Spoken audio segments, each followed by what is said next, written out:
가을 햇살이 간판 위로 살짝 비치고 있었어요. 가게 문 앞에는 늘 그렇듯 김치통, 멸치볶음, 장조림이 줄줄이 놓여 있었죠.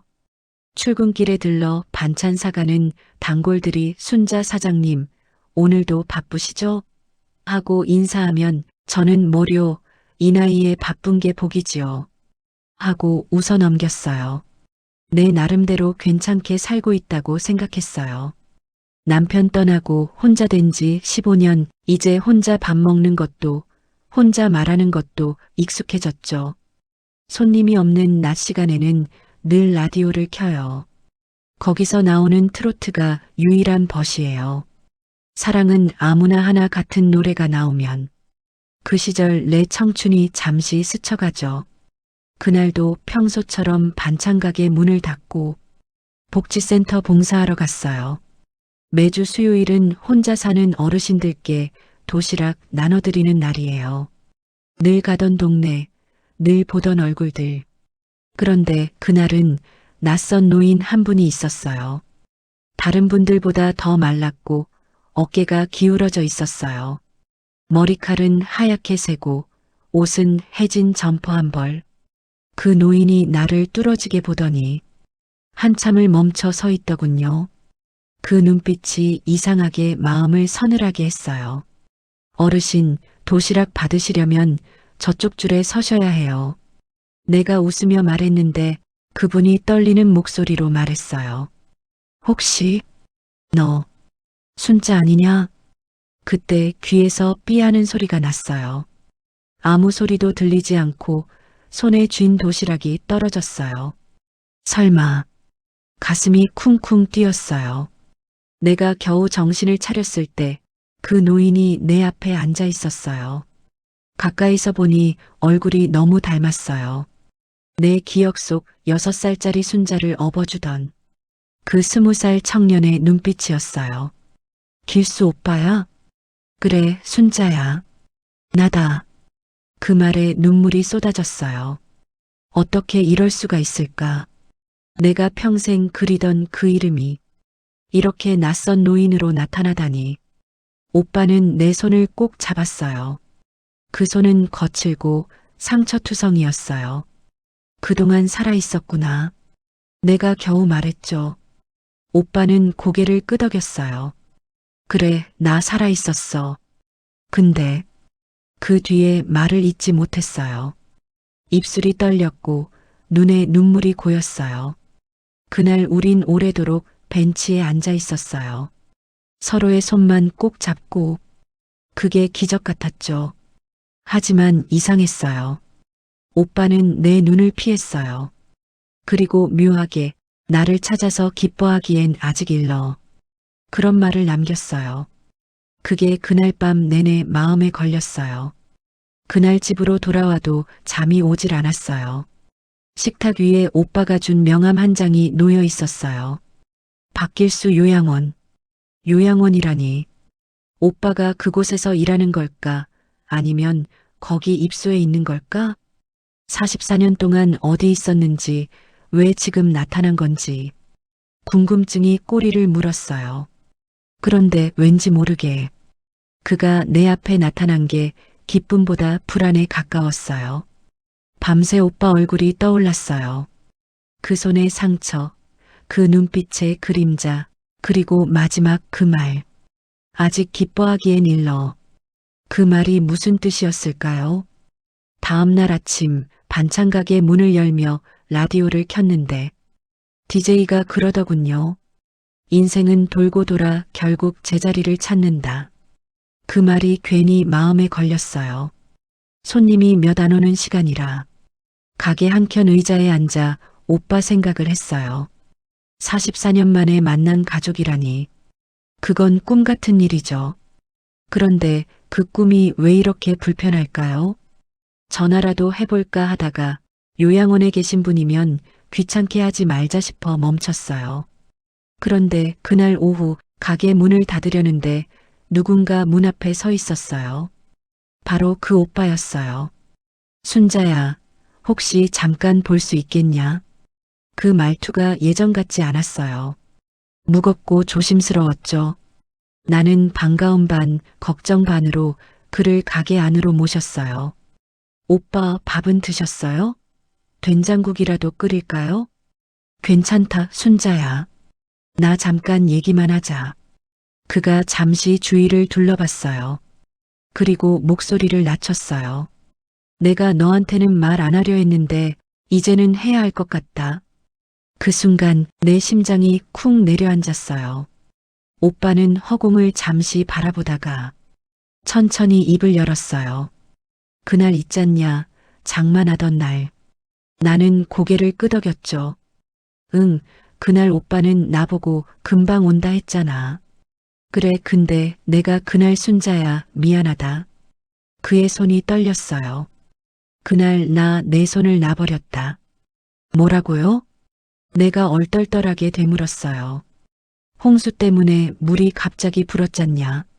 내가 너를 등에 업고 건너다가 발이 미끄러졌어. 너무 무서워서 순간 손을 놓고 말았다. 그 말에 숨이 멎었어요. 그게 무슨 소리예요, 오빠? 그건 그럴 리가 없잖아요. 그날 마을 사람들이 오빠 찾으러 나섰다고. 그래, 다들 나 죽은 줄 알았지. 근데 난 살아 있었어. 그날 산 밑 움막에 숨어 있었어. 숨어 있었다고요? 왜요? 겁이 났어. 내가 죽었을까봐, 내가 너를 죽였을까봐. 그 죄책감이 너무 커서 그냥 사라지고 싶었어. 그는 고개를 숙였어요. 그 말에 나는 아무 말도 할 수 없었어요. 눈앞이 하얘졌어요. 그날 밤 집으로 돌아와도 머릿속이 복잡했어요. 오빠가 내 손을 놓았다고? 그래서 사라졌다고? 그럼 그동안 왜 단 한 번도 연락하지 않았을까? 분노가 밀려왔어요. 44년 동안 난 오빠 죽었다고 믿고 살았는데 그게 죄책감 때문이었다고? 그게 이해가 안 됐어요. 며칠 후 오빠가 다시 찾아왔어요.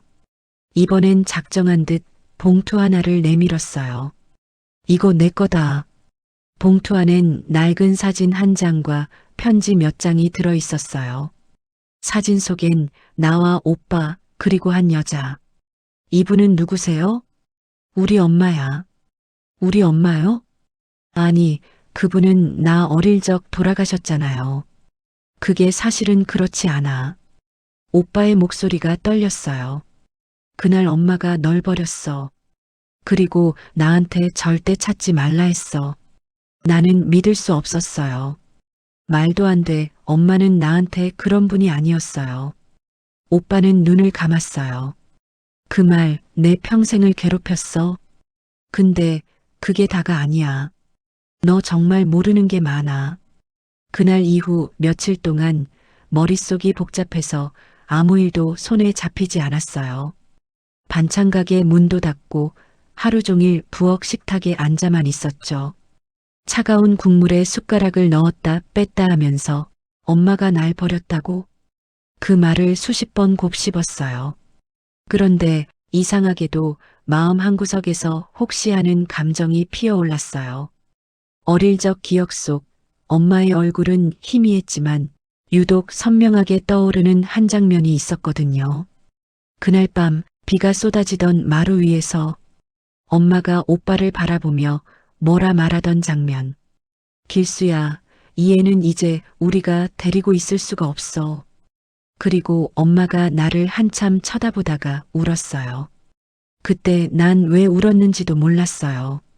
하지만 지금 생각하면 그게 이별의 예고였던 거예요. 나는 손을 떨며 사진 속 엄마 얼굴을 다시 봤어요. 사진 뒤엔 흐릿하게 연필로 쓴 글씨가 있었어요. 순자를 부탁한다. 그 문장을 보는 순간 심장이 덜컥 내려앉았어요. 누구에게 부탁한다는 거지? 오빠에게? 아니면 누군가에게? 며칠 뒤 나는 결국 오빠가 머물고 있다는 요양원으로 찾아갔어요. 서울 외곽 산자락에 있는 낡은 건물이었어요.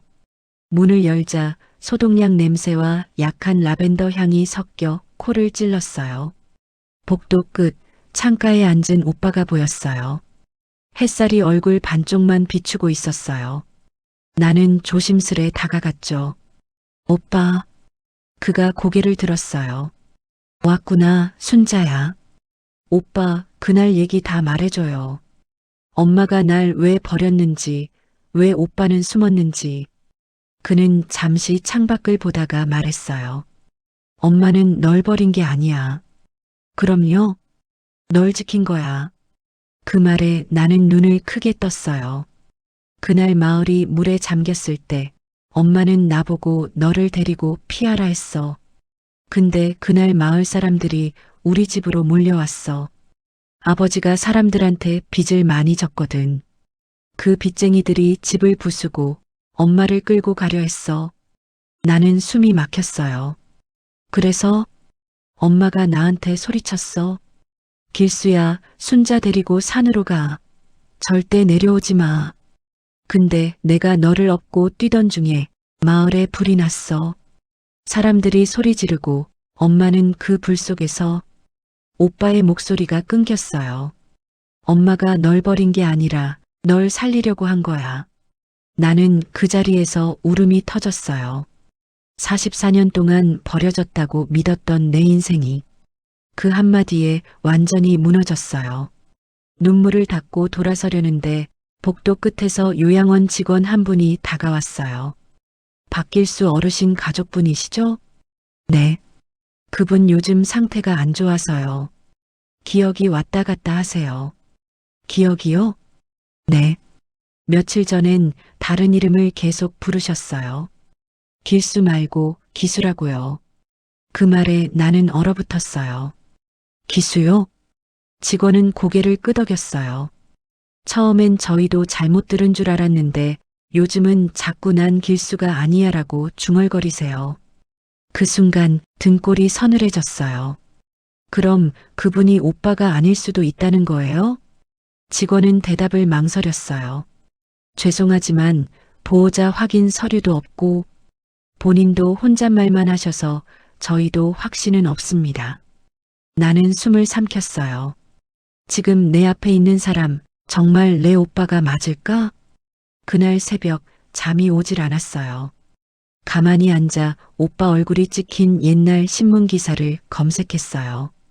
1979년 장마 실종 사건 이길수 20세 실종. 그 밑에 작게 쓰인 문장 하나가 눈에 들어왔어요. 같은 날 마을 소년 이기수 20세도 행방불명. 이길수, 이기수. 단 한 글자 차이. 혹시 내가 만난 사람은 오빠가 아니라 오빠 친구였던 그 기수 아닐까? 그 순간 등줄기가 오싹했어요.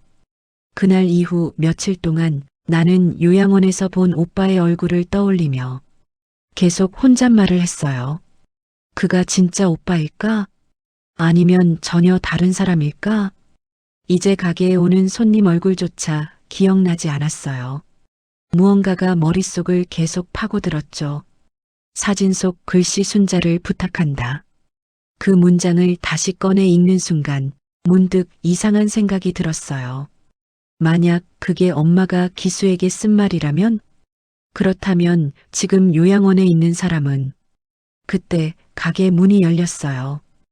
허름한 외투 차림의 노인이 들어왔어요. 여기 박순자 씨 맞지요? 네, 그런데요. 저 요양원 직원입니다. 길수 오빠 무슨 일 생겼어요? 직원이 잠시 말을 고르더니 오늘 새벽에 돌아가셨습니다. 그 순간 시간이 멈춘 것 같았어요. 그렇게 갑자기 나는 무의식적으로 의자에 주저앉았어요. 직원이 내민 봉투엔 오빠가 남긴 유품이 들어 있었어요. 낡은 수첩 한 권. 표지엔 희미하게 적혀 있었어요. 1979 장마. 밤새 수첩을 펼쳤어요. 글씨가 번지고 군데군데 지워져 있었지만 몇 줄은 또렷했어요. 7월 18일. 아이를 업고 산을 넘는다. 7월 19일. 엄마가 불 속에. 7월 20일. 순자가 깨어나지 않는다. 7월 22일. 난 도망친다. 7월 23일. 이름을 바꾼다. 이제 난 길수가 아니다. 기수다. 나는 숨이 막혔어요. 이름을 바꾼다? 그 말은 곧 내가 요양원에서 만난 사람이 진짜 오빠가 아니라 그날 나를 업고 달리다 엄마를 잃은 오빠의 친구 이기수였다는 뜻이었어요. 그는 나를 구하려다 오빠를 잃고 자신이 오빠인 척 살아온 거예요.